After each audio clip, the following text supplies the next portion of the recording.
Straordinaria a 3, eccoci qua, seconda parte della nostra diretta di quest'oggi, dedicata ai temi sindacali, con la CGIL in particolare. Allora presento gli ospiti che mi hanno raggiunto in studio, saluto e ringrazio Mauro Visentin, segretario generale della CGIL di Treviso, buongiorno, ben trovato, e Vigilio Biscaro, che è segretario generale dello SPI, quindi del sindacato pensionati, buongiorno e ben ritrovato, grazie. Vigilio.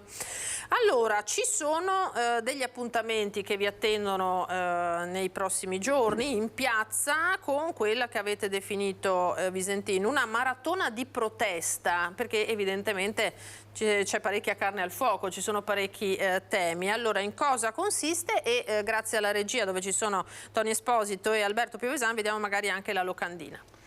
Sì, noi proviamo a come dire, porre l'accento e l'attenzione su tutta una serie di questioni che da più di un anno a questa parte abbiamo sul piatto e abbiamo di contenzioso con le controparti e con il governo, proprio per questo di protesta, perché il momento della proposta lo abbiamo già passato, lo abbiamo passato presentando le nostre piattaforme, lo abbiamo passato presentando i nostri punti di vista e ovviamente ad oggi siamo in un deserto di ascolto, nel senso che siamo inascoltati e quei pochi tavoli che il governo ha messo in piedi sono tavoli del tutto inutili da quello che ci risulta, perché non ci sono ancora proposte, non ci sono risposte.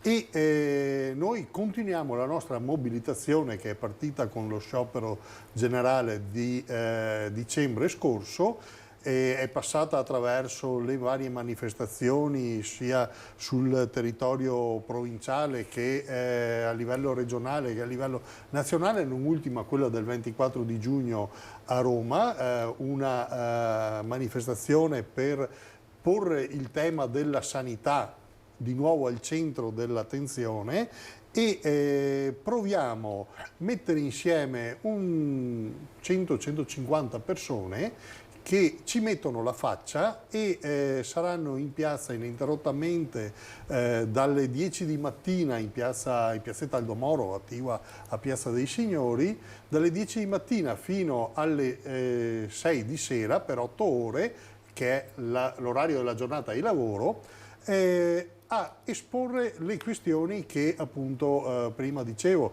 cioè dalle pensioni al fisco, al lavoro precario, alle questioni della mala sanità, alle questioni della sicurezza sul lavoro, eccetera, eccetera.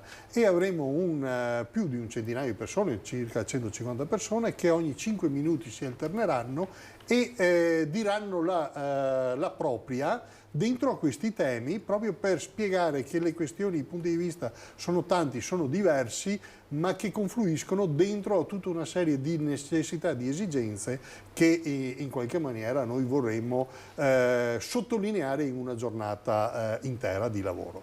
Senta, ma l'ultimo anno corrisponde all'incirca ormai con il nuovo governo che si è insediato. Vi aspettavate di più? Questo lo chiedo proprio al netto delle appartenenze politiche. Vi aspettavate di più? Nel senso, c'erano degli annunci, insomma, degli impegni che si erano presi per andare incontro a quelle che sono le drammatiche, viste anche l'inflazione, necessità delle famiglie, dei pensionati. Ripeto, al netto delle appartenenze, qual è la sua idea? Beh, noi abbiamo imparato a giudicare le maggioranze, i governi e i partiti per quello che fanno e per quello che promettono e quello che mantengono. Sconti non ne avete fatti neanche al PD? No, non ne abbiamo fatti a nessuno, tant'è vero che lo sciopero generale del 2021 era contro il governo Draghi, voglio dire, per cui ci siamo mobilitati e grazie a quella mobilitazione noi abbiamo portato a casa il primo pezzo di cuneo fiscale di recupero di potere di acquisto sui salari. Ovviamente sconti non ne facciamo neanche a questo governo, che tra l'altro sta peggiorando la situazione perché se parliamo del cosiddetto decreto lavoro del 1° maggio, se fosse stato ancora possibile, e purtroppo lo è, aumentato la precarietà, aumentando la possibilità di utilizzare i contratti a termine, ma oltretutto ha reintrodotto i voucher come metodo di remunerazione del lavoro, ampliando anche il tetto di utilizzo, il tetto economico di utilizzo fino a 15.000 euro.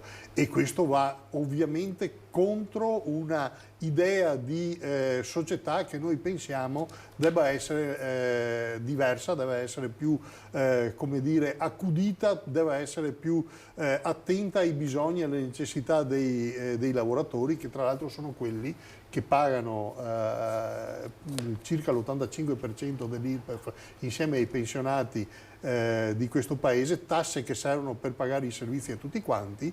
E anche qua abbiamo preso un'altra legnata da questo governo, perché ha abbassato le tasse mettendo la flat tax al lavoro autonomo e di fatto non ha dato dei benefici al lavoro dipendente e ai pensionati, e credo che si vada proprio in una direzione dove la protesta è come dire, necessaria in questo caso. Certamente. Allora, ricordando ai telespettatori che naturalmente possono intervenire attraverso il numero che vedete in sovraimpressione per porre delle domande, immaginiamo anche in tema previdenziale, pensionistico, ai nostri ospiti. Vigilio Biscaro, appunto, segretario generale proprio dei pensionati, in vista di questa manifestazione, ma non solo, c'è uno scontento generale per quello che sta facendo il governo?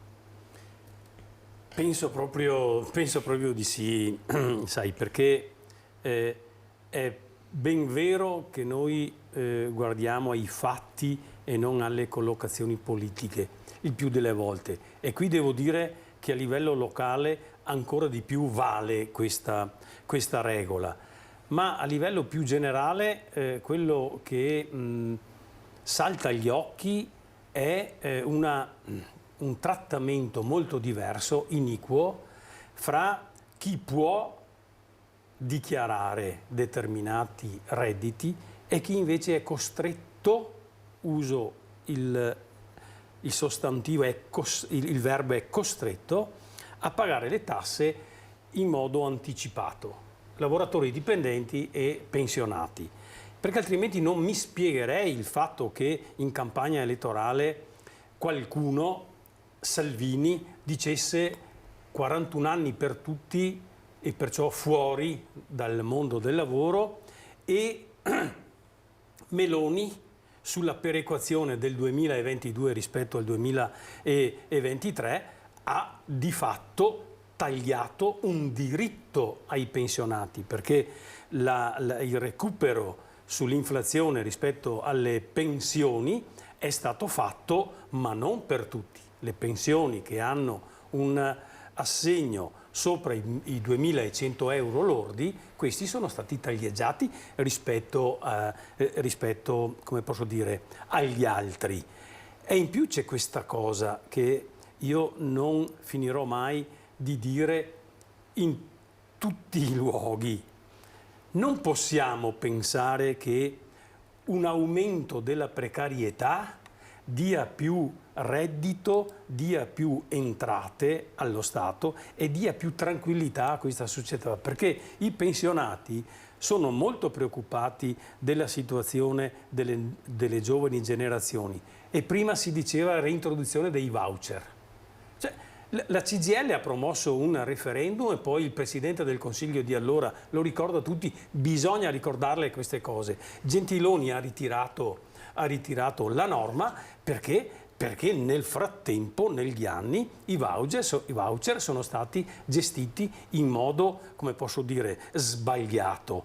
Oggi un'azienda, un imprenditore, e mi fermo qui, delle persone possono assumere dei collaboratori con un voucher fino a 15.000 euro di retribuzione all'anno. 15.000 euro di retribuzione all'anno sono i part-time, sapete? Sono tantissime persone in pensione con meno di 1.000 euro di assegno mensile. Cosa vuol dire questo ai giovani? Che messaggio dai ai giovani? Zitto, fai quello che ti dice l'imprenditore, il lavoro autonomo, il libero professionista, eccetera, e spera nel domani.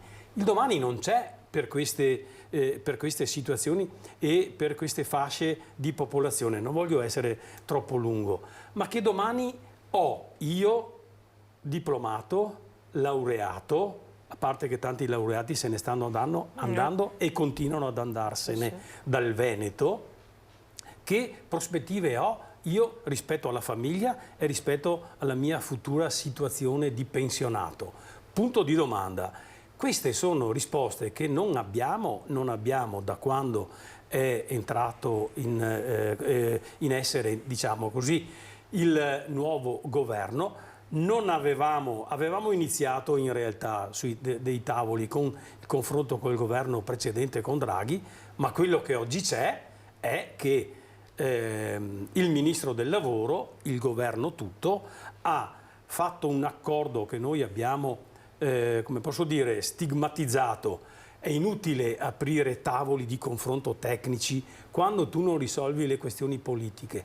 O metti soldi sulla previdenza o metti soldi sulla sanità, altrimenti tenere monitorato come va l'inflazione, tenere monitorate come vanno le pensioni, tenere monitorati come vanno le retribuzioni, lo sappiamo già. In 30 anni abbiamo perso il 3% nei salari e la Germania l'ha aumentato invece del 29%. Questa è la realtà. Perciò io credo proprio che venerdì in piazza ci saremo sicuramente come pensionati e faremo sentire la nostra voce, non solo su questo, ma anche per esempio sulle liste di attesa. Adesso mi fermo qui.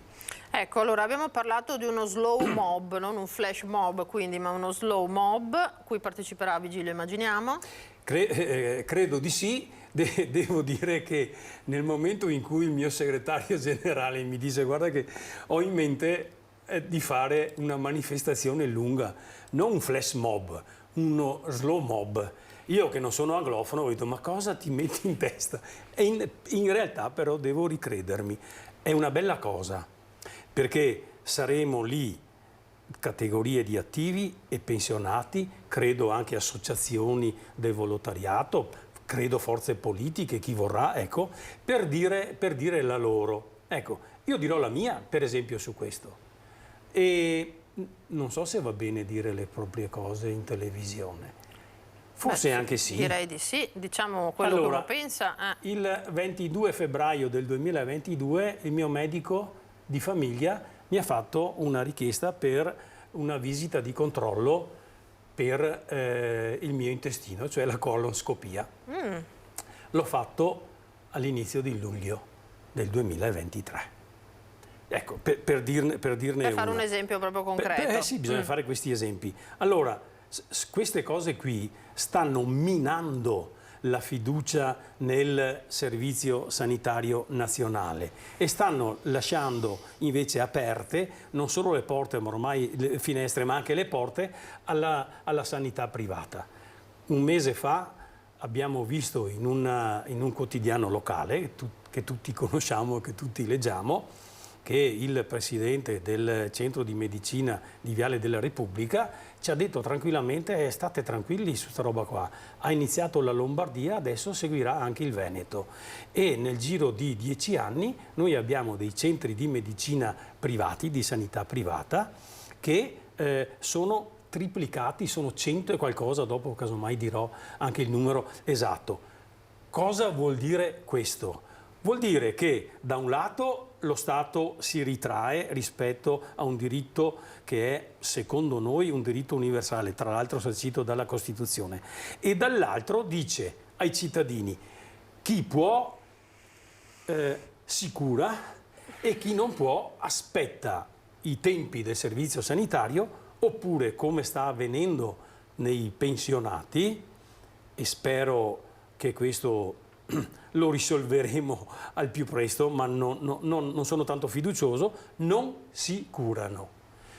Questo vuol dire che avremo in prospettiva, collegandomi anche al discorso dei voucher e del lavoro precario, una generazione o più generazioni di persone che avranno fatto una vita di lavoro precario, avranno un assegno di pensione misero e perciò avranno una vecchiaia che dovrà assolutamente stare sulle spalle degli enti locali, sulle spalle come posso dire, delle associazioni anche che fanno il loro dovere per risolvere questi problemi, ma se non ci sono investimenti questi non ci saranno. Sulle spalle dei figli no, perché non li fanno più. Un altro problema, ma magari per quelli dopo. La demografia collegata alla denatalità. Ecco, qualcuno di noi, il nostro ufficio ricerche, l'ha ormai definita non inverno demografico, ma la glaciazione demografica. Se io metto insieme la denatalità con la glaciazione demografica, ho un'Italia fra 30 anni di ultra 65enni, pochissimi nati, poche persone attive al lavoro che pagano le pensioni di chi, i contributi di chi allora sarà in pensione. Forse. Ecco, senta Visentin, ma se andiamo verso una privatizzazione, mettiamo della sanità, allora la sanità privata è una caratteristica anche di paesi che hanno stipendi di tutt'altro genere rispetto ai nostri, o no? Ovviamente perché deve esserci una proporzione alla fine. Ovviamente sì, il nostro è un paese come la gran parte dei paesi europei occidentali che ha basato il proprio sviluppo su un welfare attivo e un welfare che in qualche maniera deve e doveva venire incontro alle esigenze e ai bisogni della popolazione, della cittadinanza.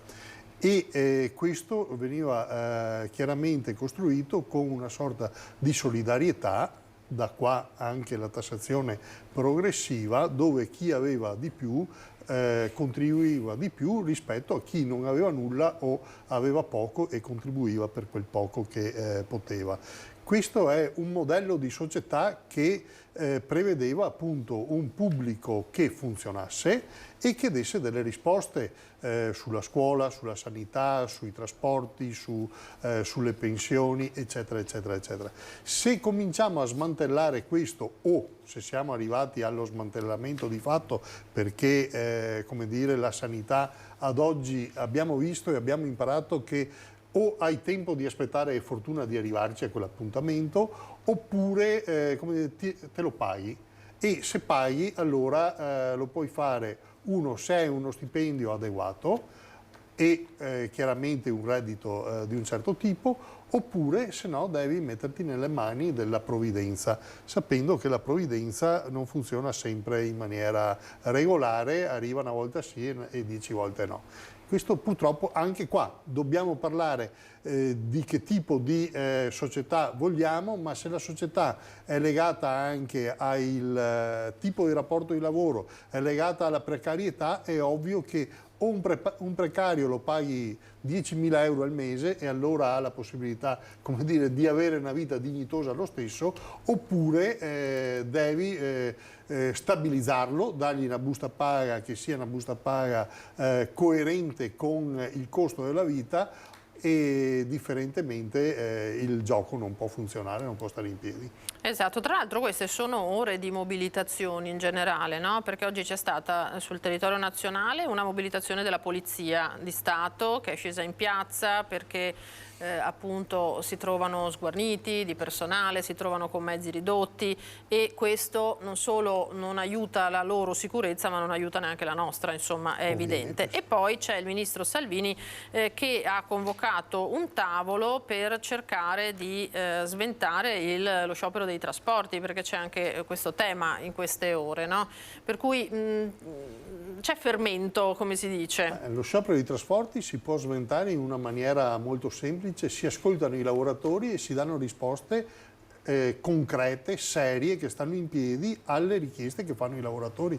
Così si sventa uno sciopero. Se no siamo in un altro modello, che è quello del regime.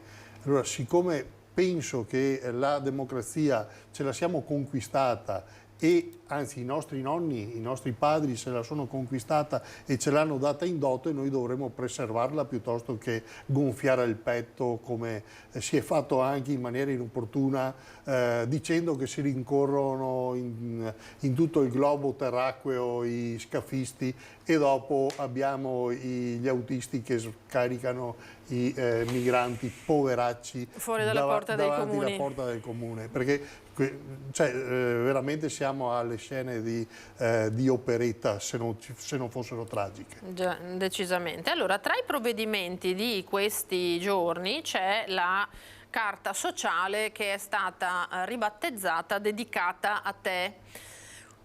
Una card di quasi 400 euro di il valore, sorridevo perché il nome ha fatto discutere, no? A qualcuno piace, a qualcuno no, ecco. Quasi 400 euro per le spese di prima necessità. Allora, qui ci si divide, nel senso che se da una parte può essere un aiuto, dall'altra di fatto presentarsi con questa card, magari qualcuno può avere anche, non so, no? qualche ritrosia, può anche vergognarsi, perché di fatto è un po' ammettere di essere in difficoltà, insomma è una testimonianza visibile del bisogno. In ogni caso andiamo a vedere il servizio e poi lo commentiamo.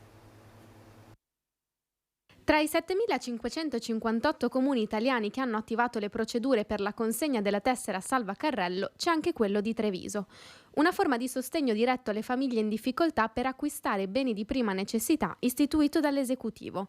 Creato un fondo da 500 milioni di euro che andranno ad aiutare più di 1 milione di famiglie a fronteggiare il caro spesa. L'INPS ci comunica quindi i beneficiari reali, noi mandiamo un avviso, quindi è compito dei comuni inviare le lettere con l'avviso alle persone di recarsi in posta per poter avere questa card che ha questo contributo secco forfettario di circa 380 euro a nucleo familiare che può essere speso in beni di prima necessità. Il comune di Treviso ha oggi un elenco di 930 famiglie. Spetterà all'INPS fare le opportune verifiche di idoneità dei nuclei familiari che potranno ricevere la carta sociale. Beneficiari della card saranno le famiglie composte da almeno 3 persone, con ISEE inferiori a 15.000 euro e che non godano di altre integrazioni da parte dello Stato, come per esempio il reddito di cittadinanza. La famiglia poi che riceve questa lettera dal comune, il comune indicherà di doversi recare all'ufficio postale per questa prepagata con questa cifra già caricata che la famiglia dovrà attivare, quindi spendere entro il 15 di settembre e poi potrà beneficiarle fino a fine dell'anno. Insomma, fino a che ha finito il credito che viene caricato direttamente dal governo. Piena collaborazione tra comuni e governo, il quale spera di poter mantenere stabile la misura. Al momento è un servizio una tantum, non abbiamo comunicazioni d'altro tipo, poi può essere che il governo decida di rifinanziare il fondo. Gigi. Allora facciamo subito un passaggio di commento a questo provvedimento. Visentin.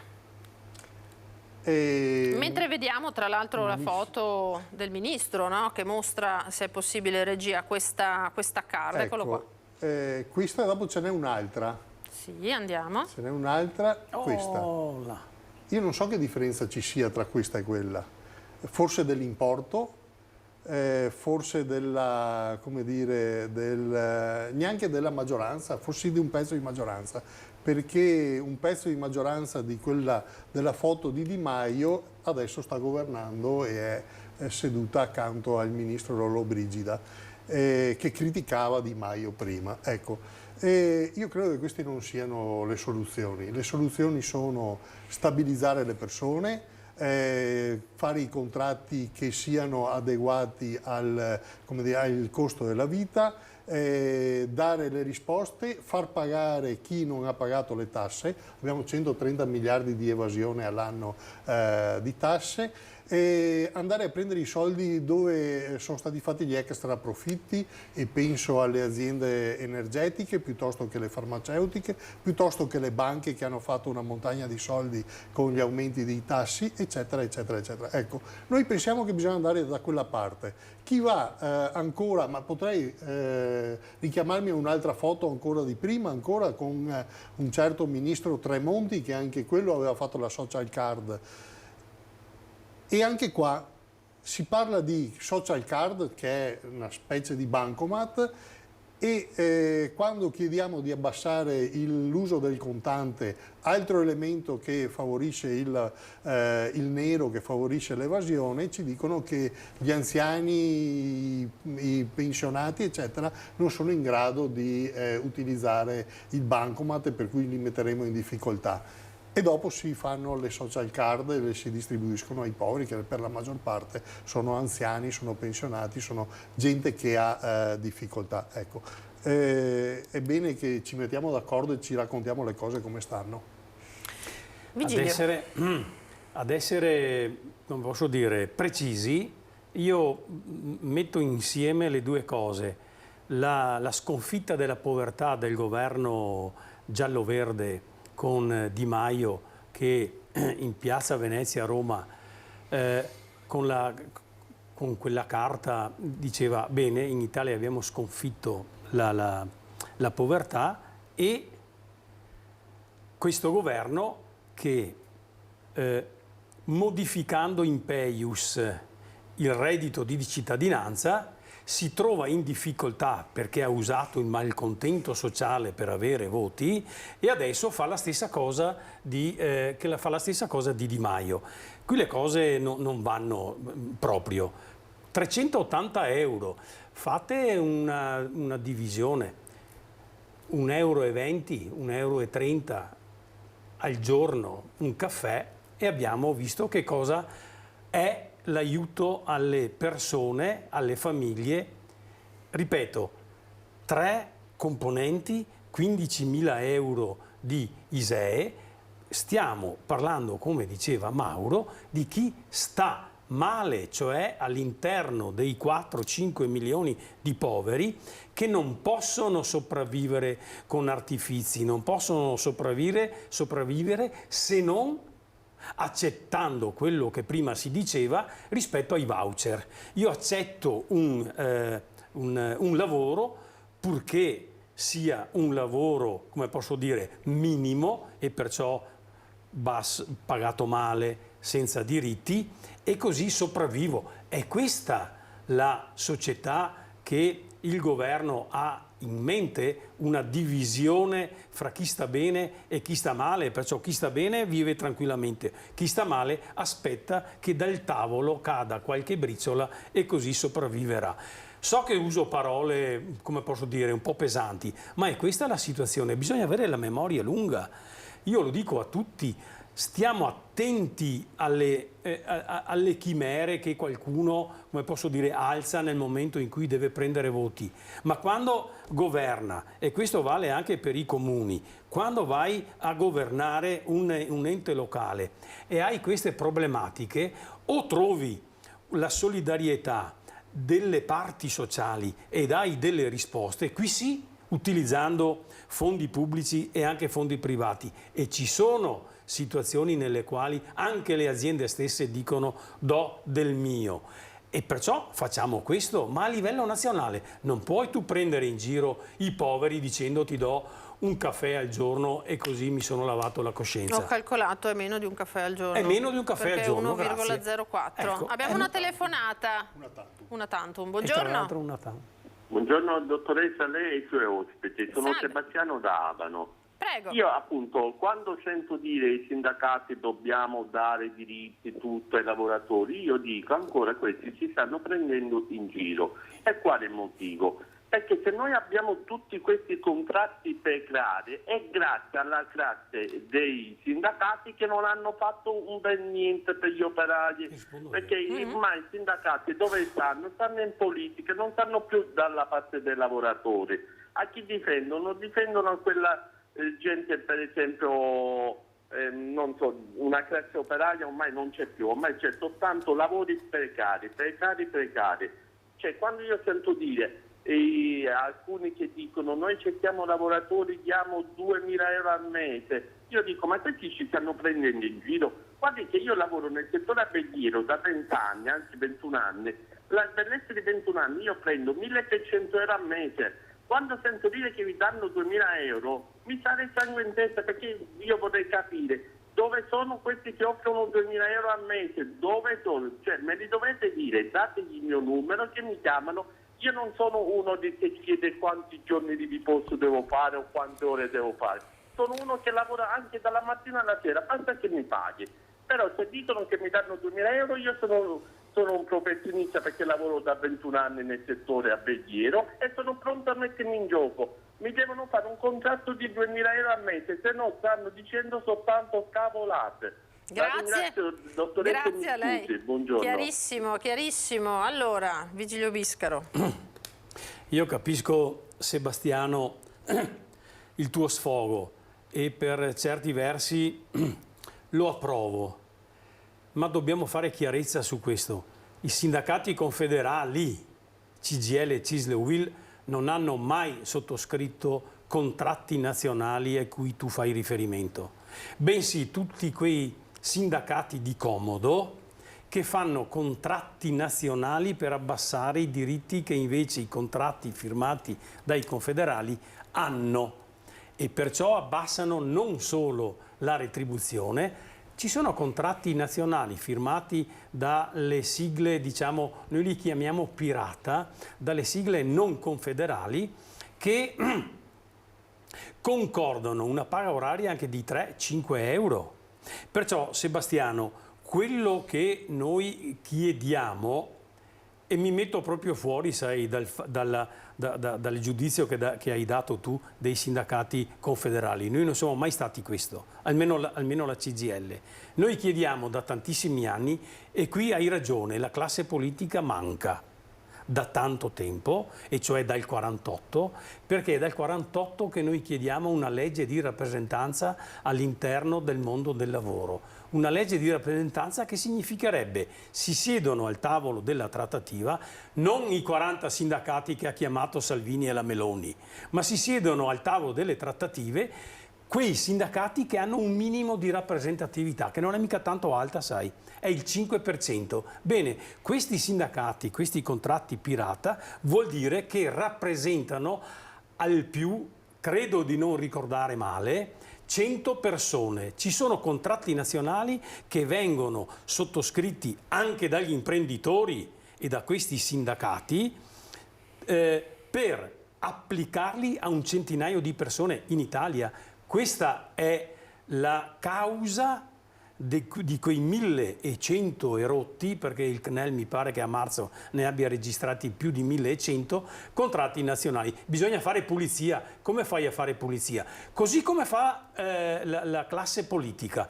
La classe politica si mette in discussione, andiamo alle elezioni e veniamo eletti. Non noi, vengono eletti i deputati, i senatori. La stessa cosa. Legge di rappresentanza vuol dire che tu Confindustria, tu CGIL, tu CISL, tu UIL, tu Confartigianato, tu CNA, eccetera, eccetera, se rappresenti almeno il 5% del settore a cui fai riferimento, ti siedi al tavolo della trattativa, perciò, e se no non esisti, perché la prova provata di quello che dici tu, e hai ragione, è che adesso nel settore alberghiero, la CGA, adesso non ricordo più, la Confartigianato del Veneto, ha fatto un'affermazione sul salario minimo, sui 9 euro di retribuzione minima. Sì, è una buona cosa, però questo aumenterà il nero, perché i lavoratori saranno costretti ad accettare dei lavori nero. Mettiamoci d'accordo, stiamo dalla parte dei lavoratori e stiamo dalla parte di chi non vuol pagare nulla, non vuol pagare il fisco, non vuol pagare i contributi previdenziali per i lavoratori dipendenti. Dobbiamo metterci d'accordo. Io ti ringrazio, Sebastiano, perché mi hai dato la possibilità di ricordare una cosa che ricordiamo da anni a tutti i governi, e finora non c'è stato un governo che ci abbia ascoltato e che abbia fatto in modo che in Costituzione, siccome esiste questo dettato, i sindacati vengono e si siedono al tavolo delle trattative in ragione della loro rappresentanza vera, non fittizia. Vuole aggiungere qualcosa, Visentin? È stato efficace. Senta, allora, ma per quanto riguarda l'occupazione, no? Allora, noi ci troviamo di fronte, abbiamo detto, a strumenti come i voucher che dal vostro punto di vista non fanno altro che incentivare il precariato, lo sfruttamento di fatto, no? Dall'altro però ha una drammatica ricerca di personale che c'è a tutti i livelli, dal pubblico al privato, aziende grandi, aziende piccole. Allora, a un certo punto io mi domando, questa ricerca dovrà produrre offerte più decenti se uno vuole avere personale o no? Sì, in qualche maniera dovrà produrre delle offerte più decenti. Quello che stiamo osservando è che da una parte si lamenta la mancanza di personale, dopodiché io il personale magari lo vorrei pagarlo poco, lo vorrei come dire, chiamare alla bisogna dopo mandarlo a casa, eccetera, e dall'altra parte lamentiamo una carenza di prospettiva. Ora, una volta uno entrava in un'azienda, iniziava da quasi bambino, da giovane, imparava un mestiere, diventava un operaio qualificato, specializzato, se aveva stoffa diventava anche un responsabile, un capo, eccetera, e faceva crescere sotto di sé una ulteriore generazione di lavoratori che potevano avere la stessa progressione. Adesso si vuole tutto subito e quando non ne ho più bisogno lo mando via. Non può funzionare così, non funziona così. Dopodiché si aggiunge anche la questione dell'inverno demografico, per cui noi dovremmo metterci i cuori in pace, andare alla ricerca di personale che viene dall'estero, provare a trattarlo in maniera decente, provare a inserirlo e a dargli l'opportunità di inserirsi nel nostro territorio in maniera efficace e sperare che rimangano qua e che continuino a pagare tasse e contributi come abbiamo fatto noi fino adesso per garantire il futuro anche agli altri, non soltanto alle aziende ma anche a chi è in pensione o andrà in pensione. Arriviamo buoni ultimi su questo però. Purtroppo sì. Abbiamo un'altra telefonata, buongiorno. Pronto? Pronto? Chi è? Da dove chiama? Pronto? Sì, la sentiamo. Io chiamo qua da Povegliano. Sì? Ci dica. Avrei bisogno che mi dicano cosa devo fare per la social card, perché io già l'avevo prima. Dopo circa 2 anni me l'hanno sospesa e non so neanche il motivo. E ho fatto domande, ho fatto richiesta in posta anche lì a Bisnadello, mi hanno detto che non c'è più. Vediamo se ha qualche domanda in più da fare, Vigilio, magari per approfondire. No, bisogna rivolgersi sicuramente al proprio comune, sai. Siccome sei di Povegliano, ecco, chiedi all'assistente sociale. Buona quella, Buona. Sono andata, lei mi ha detto che non può fare niente. Sono andata perché io ho bisogno, sono a Vedova. No, che avevo un compagno e è morto. Allora rivolgiti tranquillamente alla sede della CGIL di Venturali, Visnadello, per capirci, Villorba. Sono andata anche là. Ormai non so più dove andare. Stiamo parlando. Mi creda, perché io mi trovavo anche bene, erano pochi, ma per me bastavano anche quelli. No, allora. Lasciamo un numero magari in regia? Ecco, sì, così gentile, lascia il numero che poi ti richiamo io finita la trasmissione, perché questa è una cosa nuova di oggi, capisci? Questa carta sociale che poi ricopia quella di Di Maio. Sì.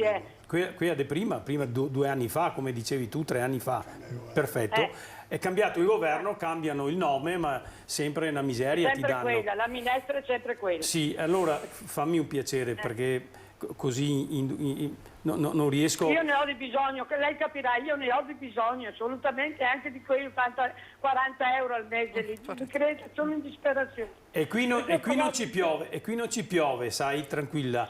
Lasci il numero, signora, nome e cognome e numero di telefono in regia che vediamo di farla richiamare. Ok, adesso sì, tanto cerco il numero perché qua sparisce tutto. Grazie tanto. Grazie, a chi signora. lascio il nome? Lì il signore di prima? Sì, è il signore che le ha risposto prima in regia, signora.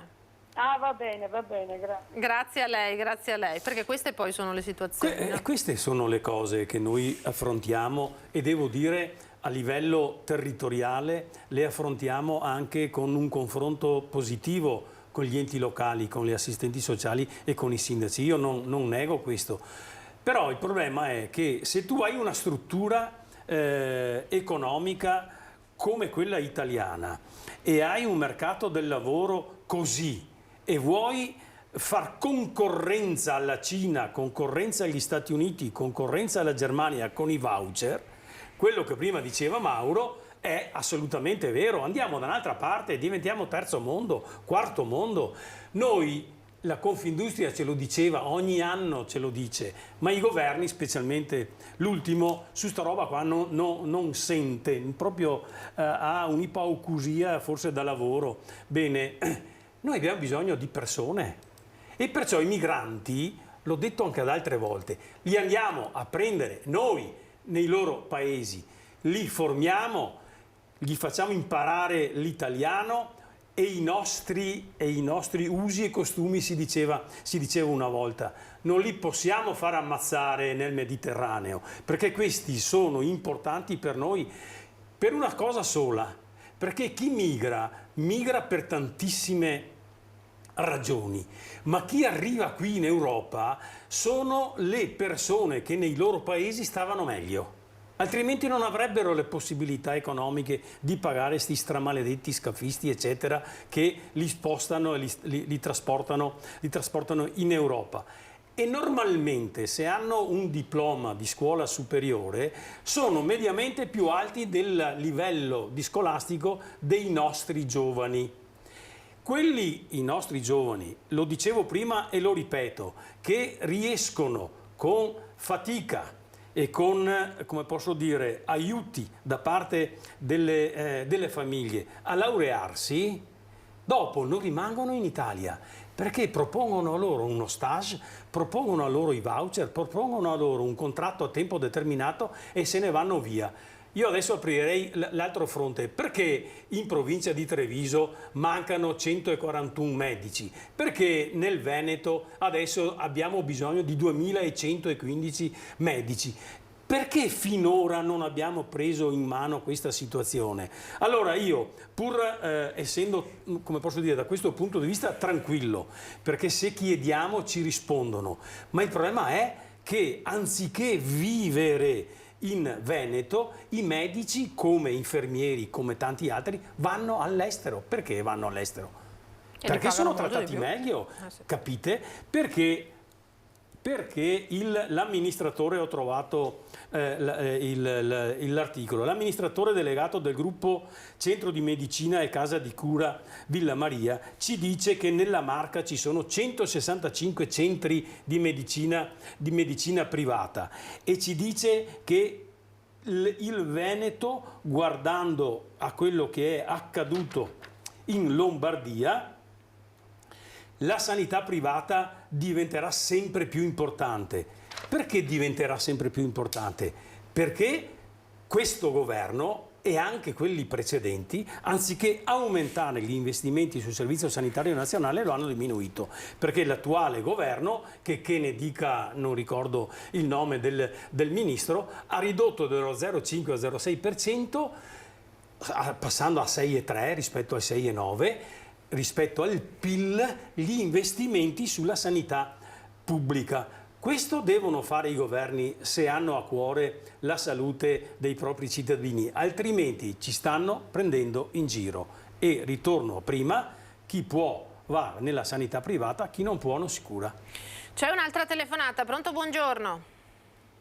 Buongiorno, sono Monica di Paese. Salve, prego. Allora, io volevo fare un punto sulla situazione lavoro, categorie protette. Allora, io sono diabetica, lavoro con categorie protette, sono diabetica purtroppo dalla nascita e lavoro su un posto, un part-time. Però io non mi spiego perché le persone con categorie protette subiscono del mobbing, domanda. È un gran problema questo, perché io lavoro, resto lì, ormai sono 7 anni che sono lì, resisto, però mi dicono di tutto, io sono esasperata, veramente non ne posso più, però pur di tenermi il posto del lavoro sto zitta, sto sempre zitta ed è dura perché lo stipendio, ho un part time perché non riesco a fare tante ore, è sempre quello. Ma è con questo tutti il i problemi motivo a per cui lei, seguito. ma è questo il motivo per cui lei si sente vittima di mobbing? Perché lavora troppo poco e glielo fanno notare? È questa la sostanza? No, no, è che non gli va mai bene nulla, che sono troppo lenta, che non gli va mai bene nulla, che sono troppo lenta, che mi devo muovere, che devo essere più energica, lavorativa, più produttiva. Ma io ho i miei limiti, cioè Certo. tu mi hai assunto sapendo, eppure non te ne frega niente in teoria. Questo è il discorso. Ma Monica, Mi sono trattata. Grazie. Monica, scusami. Allora, tu hai in mano una cosa molto importante, e cioè che ti hanno assunto, diciamo, fra le fasce fragili, diciamo così, e perciò hai assolutamente i diritti come li hanno tutti quanti, ci mancherebbe altro. Ma tu non devi tacere. Se nella tua azienda c'è una rappresentanza sindacale, e se non c'è, rivolgiti sicuramente lo dico io, a qualcuno del sindacato. Qui hai la CGIL di fronte a te, perché il mobbing... Ecco, perfetto. Normalmente il mobbing viene fatto da persone stupide, arroganti e che approfittano della situazione diciamo fragile, ecco, delle persone. Ho fatto il sindacalista per circa 30 anni, sai Monica, e perciò mi ricordo queste situazioni. Tu sei stata assunta proprio da un datore di lavoro che sapeva e sa qual è la tua situazione, esatto. Perciò lui si è scaricato il dovere contrattuale di avere un certo numero di persone fragili, la dico così, all'interno del suo organico. E tu però devi alzare la testa, chiamaci, perché se non c'è una rappresentanza sindacale dentro la tua azienda, bisogna fare in modo che questo datore di lavoro ti tratti normalmente. Perciò chiamaci. Io posso dire un'altra cosa, un secondo, per favore? Che io purtroppo dopo il Covid ho avuto una grande depressione, anche quella purtroppo, perché sono stata chiusa in casa tanto tempo, da sola, mio marito arrivava solo alle 8 di sera e anche quello mi ha un po' destabilizzato. Adesso ne sto uscendo un po' alla volta, però non è facile, tuttora non è facile, perché già ho problemi miei di salute e devo conviverci ogni giorno, faccio possibile anche di stare meglio con l'alimentazione e tutto quello che vuoi, però il fatto psicologico è quello il problema mio, che purtroppo sono giovane, ho 56 anni, sono ancora giovane, però insomma non è che uno è giovane e non abbia nessun problema. No, Siamo in due, abbiamo un mutuo, abbiamo tutti i problemi che facciamo fatica ad arrivare a fine mese, cioè non lo so. Grazie Monica di so, questa la sua... depressione ti viene anche se non vuoi la depressione. Certo Monica, grazie di questa testimonianza. Vigilio, prego. Sì, grazie a voi, grazie a voi. Monica, ripeto, sì. Contattaci. Perché tu perché hai sicuramente un contratto a tempo indeterminato, rispetto ad altri tu hai più diritti, ma bisogna farli valere e non bisogna aver paura. Perciò io non so in che settore sei, teniamo la cosa, come posso dire, nelle polizie. riservata, sì, ho capito. Polizie. Io ti posso dare il numero di 3-4 persone che come CGIL seguono il tuo settore e intervengono nella tua azienda se vorrai, certo. sai? Grazie perché Monica. mi è stato detto anche la settimana scorsa che se non va bene di trovarmi un altro posto di lavoro, però il momento in cui io mi sento perdo tutto, cioè adesso sono loro che mi devono mandare via, non posso andarmene io perché dopo perdo tutto quanto. Fatti coraggio Monica, fatti coraggio, non devi andare via assolutamente e fatti assistere da un funzionario del settore della CGIL, sai? Assolutamente. Grazie Monica. Grazie, vi ringrazio, grazie mille, molto gentili tutti, grazie.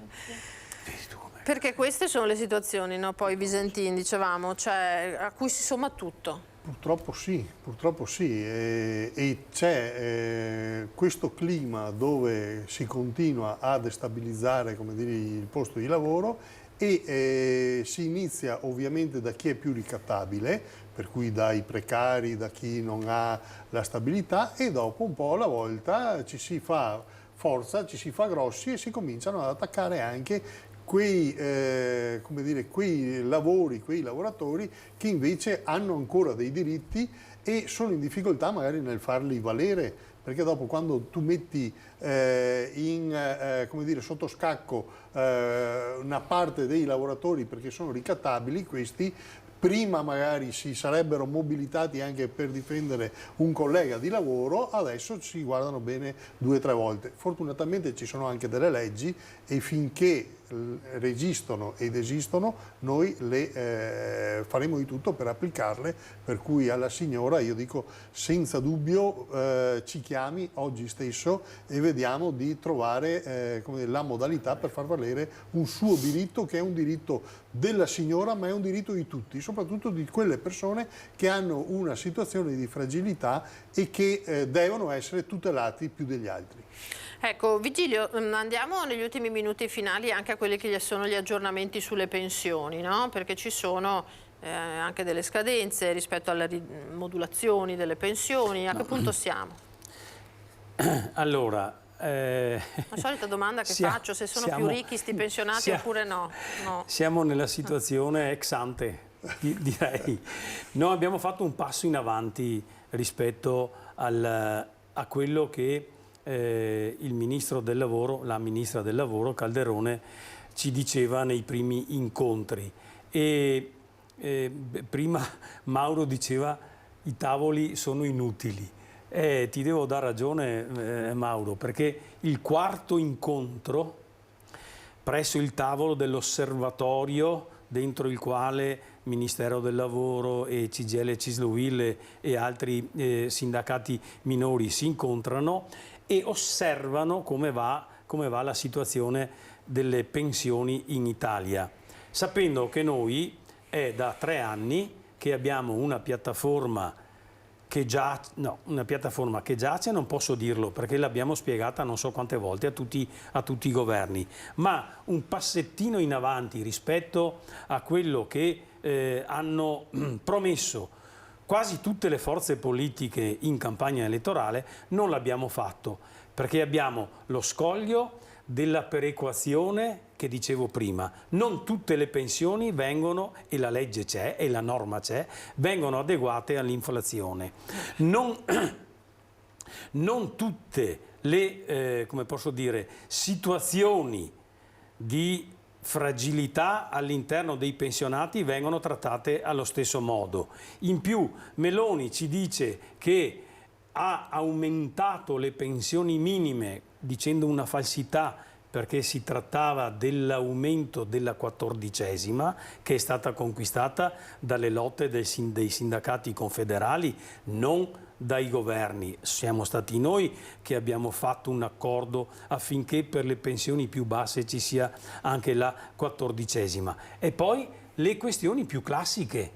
Noi abbiamo chiesto in piattaforma, e ancora non abbiamo il tavolo di discussione aperto, che ci sia, così come in entrata nel mondo del lavoro flessibilità, ci sia una flessibilità anche in uscita.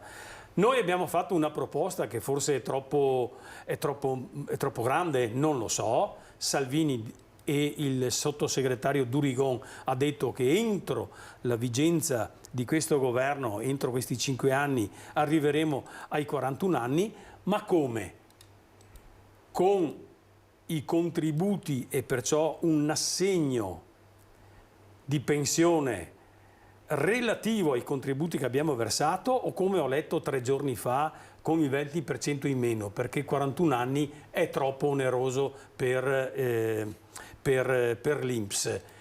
E anche qui io non so se sono manicheo, ma delle due l'una: o la previdenza viene gestita come dovrebbe essere gestita dall'INPS, con tutti tutti i fondi privati eccetera che sono entrati, oppure la previdenza, e cioè l'INPS diventa da un lato erogatore di servizi sociali che dovrebbe essere a carico della fiscalità generale e dall'altro erogatore di pensioni finché ci sono soldi. Quando non ci sono soldi richiudono. Allora, noi abbiamo avuto una beffa da parte di questo governo, perché nel momento in cui faceva la flat tax ha diminuito la perequazione per pensioni che hanno lavorato, di lavoratori che hanno lavorato 42-43 anni per finanziare questa flat tax.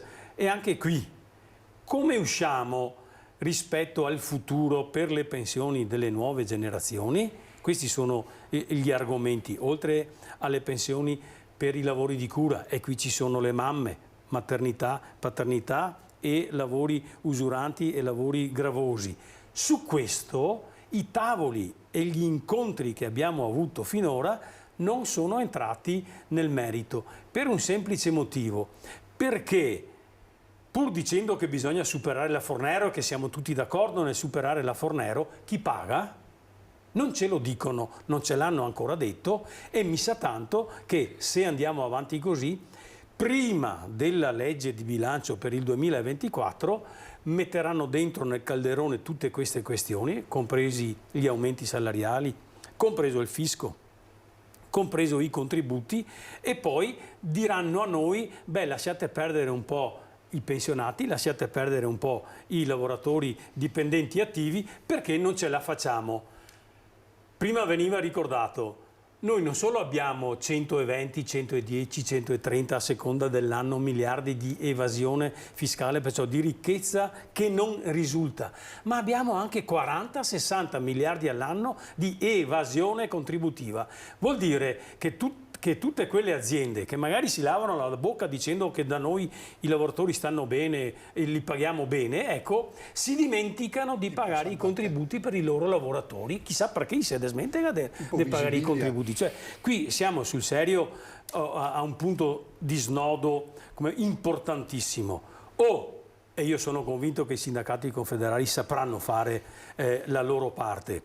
Il governo dice alle parti sociali, questi sono i costi, queste sono le entrate, mi impegno, ma veramente, sul ritorno dell'evasione fiscale e dell'evasione contributiva, altrimenti ritorniamo fra un anno oppure in autunno a discutere sempre delle stesse cose. E io sinceramente mi sono anche un po' stancato di ripetere queste cose qua, ma è importante che le ripetiamo. Vigilio, allora sì, il tempo è finito. Volevo dire solo sì, una cosa, assolutamente. che nel frattempo sono stati ripristinati i vitalizi per i parlamentari. Ta-dan. Ecco. Esatto, un'ottima chiusa. Ricordiamo la manifestazione di venerdì a partire dalle 10, abbiamo detto, in piazzetta Aldo Moro a Treviso. Noi faremo almeno 8 ore di protesta e ne abbiamo spiegato i motivi, ne abbiamo diversi motivi. Mi pare che c'è un elenco, un lungo elenco evidentemente, e comunque chiunque voglia avvicinarsi naturalmente per motivi suoi, insomma, al sindacato è una buona occasione, anche questa manifestazione che va avanti non dall'alba al tramonto, ma insomma l'idea è quella, le 8 ore del lavoratore. Allora grazie a Mauro Visentin, segretario generale della CGIL di Treviso, e a Vigilio Biscaro, che è segretario generale dei pensionati della CGIL, per questa ora trascorsa insieme. Grazie a voi che ci avete seguito, grazie ad Antonio Esposito e ad Alberto Piovesani in regia. Appuntamento come sempre ai telegiornali di questa sera, e intanto a tutti un buon pomeriggio, arrivederci.